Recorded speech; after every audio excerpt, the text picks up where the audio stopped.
In the land of grills. Yeah, what Tom did you just do to that Weber kettle? This is a 35-year-old Weber kettle that I did a little restoration on it. We're doing a lot of things. This is the craziest setup ever on a Weber kettle, folks. I've got spider grills on there. You know that's a Pellet grill adapter for a Weber kettle. We're gonna have the slow and sear in there. That's gonna have charcoal with wood in it. And then that orange thing in the middle, you're saying, now that's from Kamado Joe, their Kettle Joe, and they call it a slow roller, or it's a hyperbolic cook chamber. The only reason I keep the Kamado Joe Kettle Joe is for that. If it didn't have the slow roller hyperbolic cook chamber on it, it'd be long gone. But just saying it is cool. So yeah, we're gonna put this all together today, folks. Take you around for the journey, show you the setup. I've got a chuck roast that we're gonna try doing with this hyperbolic cook chamber / pellet grill / slow and sear charcoal. We're doing it all today on a 35-year-old Weber kettle. Let's get started. All right, so let's take a look at the setup. Now I have modified the spider grills to put wheels on it so you can, because the way this thing originally comes, you have to, that's kind of stationary and you put your Weber kettle into it. I put wheels on it so you can pick it up and you can roll it around. I'll just kind of demonstrate here briefly. I'll leave the link down below to that.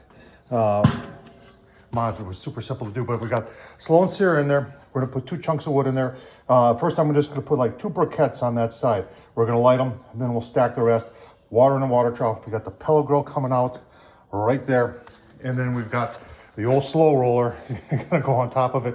I'm probably gonna invert the pan and put a catch pan with some water in there and put our chuck roast on top of that. Yeah, it sounds super simple. If you're wondering, a lot of people ask about these side shelves that come on and off. It's pretty cool by a company called Barbecue Dragon. Those have been around for quite a while. I'm pretty sure most people are aware of that. What's left to do? Take a look at chuck roast. I'll get this fired up. And there's our chuck roast, folks. Nothing really fancy here, but the seasoning. This is from my buddy Darren, Fire and Water. This is black. If you've never had black garlic seasoning, but this one's got coffee in it. Oh my gosh, folks. There are people that like the coffee taste. There are others that don't, but on chuck roast, it's delicious. We got fire on the spider coming up.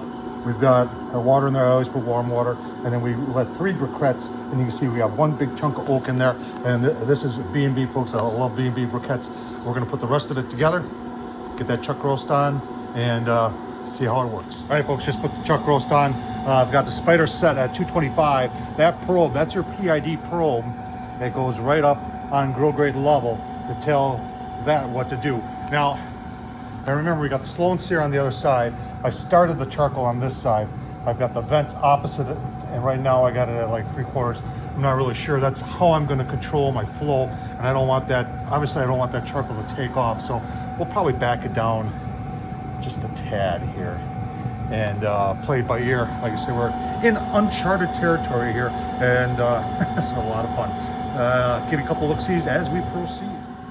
All right, half an hour into it, smoke is rolling. I was concerned that, you know, that the slow and sear would overpower, but went up to 235, and now it's back down to 220. The thing counts in 5-degree increments, so it seems to be holding that 225-ish pretty well. We'll keep going here, give you a look-see. All right, a little over an hour, folks. Been hovering right around in between 225, 230, which is just fine. I think the slow and sear got into that piece of oak because we've got a fair amount of smoke coming out. Just take a quick look-see here. Chuck roast. Oh yeah, get some nice color on there. Really like where that probe is, because that's what tells the spider what temperature it is, and also tells me what the temperature is at grill grade. So I like that idea a lot. We're gonna go probably 4 hours. I'm looking to take the chuck roast up to about 160. At that point, I'm gonna put it in a pan with some taters and some carrots, turn this up to maybe 325. And at that point, it won't matter what the slow and sear is doing, and we'll just burn it out. And that's the great thing about using this, because it maintains constant temp, and you're getting the smoke from the real wood, the charcoal, and the real wood in the pellets.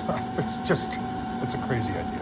All right, coming up on 4 hours here. The slow and sear, I believe, is done. When the slow and sear was kind of roaring, and you can see I kind of turned the vent from one side, because as it burned away, then I didn't want to give it a whole lot of draft. It was up to about 250 in there, and the spider kept on going. And now that the Sloan Sear is done, the spider's maintaining the 225 in there. I'm gonna take a quick look. We're ready to take this off.